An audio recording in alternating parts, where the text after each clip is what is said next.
Mga master, ngayong araw ng Lunes, April 22, no? Ito po yung mga mayroong saro para sa PBB. Ang PBB 2022 ng BIR, Bureau of Internal Revenue. Ngayong araw po ang saro nila para sa PBB 2022. So papalapit na po ito na matanggap ng mga BIR personnel. Ang Department of Migrant Workers din, 436 qualified officials and employees. Ang liit lang nila mga master. PBB 2022 rin yung mayroong saro. Para naman po sa DepEd Region 6, no, para sa mga division personnel ng DepEd Region 6, mayroon na po kayong saro para sa PBB 2021 ng mga division-based personnel. Ito po ay para sa inyo. Matagal na po ninyo itong hinihintay, itong PBB 2021 ninyo. Samantala yung mga teachers po natin ay PBB 2022 na yung hinihintay.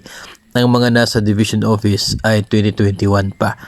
Maging ang Division of Mountain Province din dyan po sa CAR ay meron na rin po silang saro sa PBB 2021 ng 96 eligible non-teaching personnel sa Division Office ng Division of Mountain Province.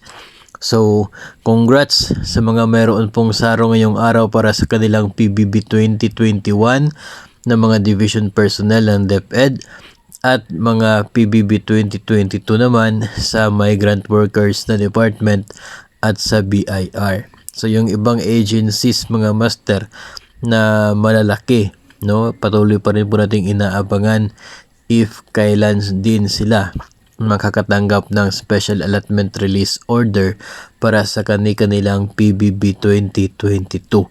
No, yung DepEd po, no, para sa mga teachers ay wala pa po tayo kahit isang rehiyon na mayroong saro for PBB 2022.